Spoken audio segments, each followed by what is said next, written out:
आदर्श विद्या मंदिर द्वारा संचालित ऑनलाइन कक्षाओं में आप सभी का हार्दिक अभिनंदन है, स्वागत है।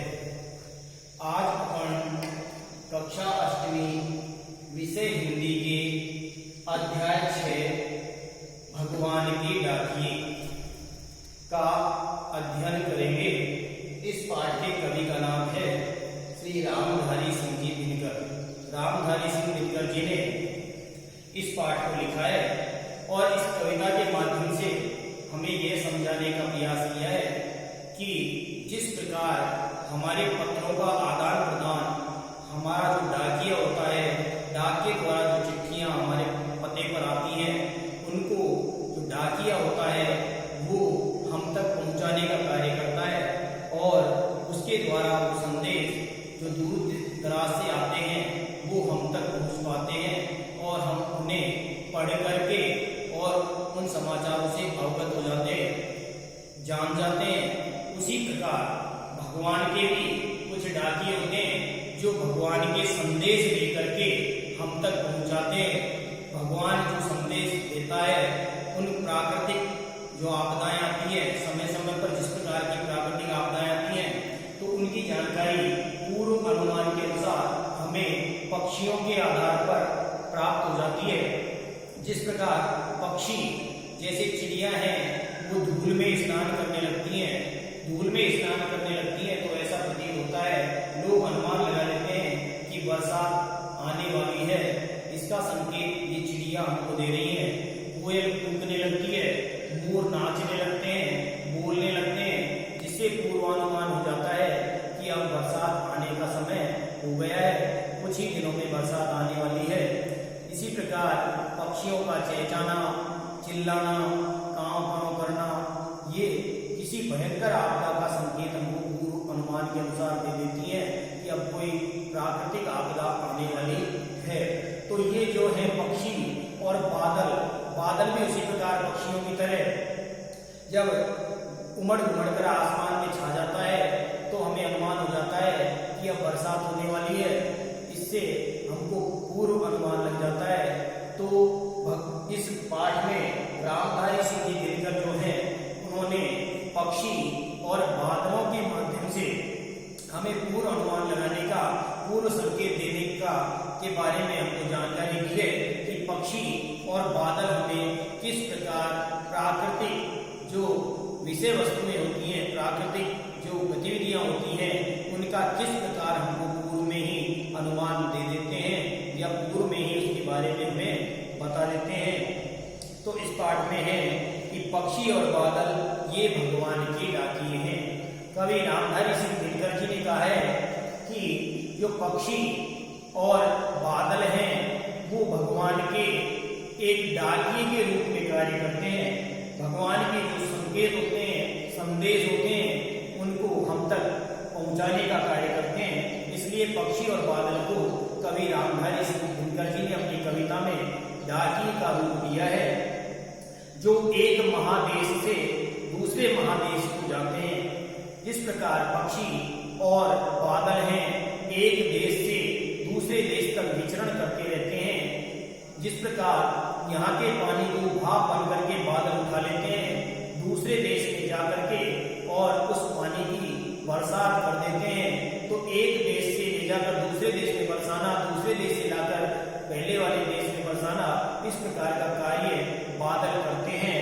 और पक्षी भी उसी प्रकार आदान प्रदान सूचनाओं का करते रहते हैं।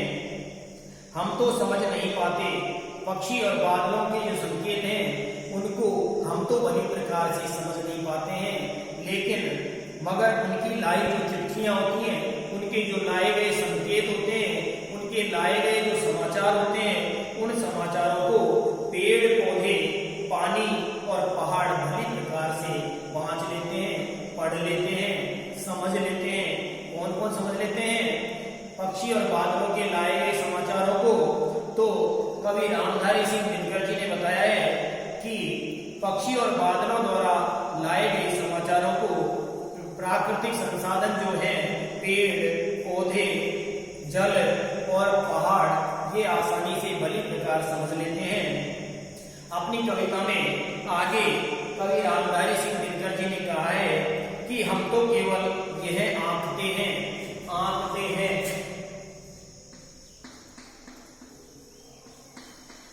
आंकते हैं इसका अर्थ है अनुमान लगाते हैं।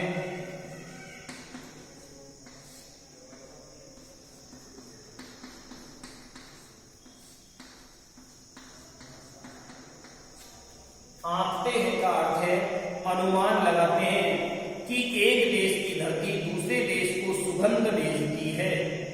सुगंध,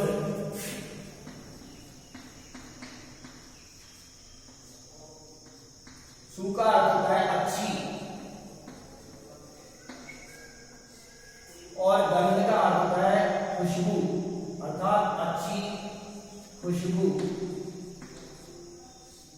उसको कहते हैं सुगंध। तो इसमें आया है कि हम तो केवल यह अनुमान लगाते हैं, यह आंकते हैं कि एक देश की जो धरती होती है वह दूसरे देश के लिए सुगंध भेजती है, अच्छी गंध का आदान प्रदान करती है और वह सौरभ, सौरभ का अर्थ है सुगंध,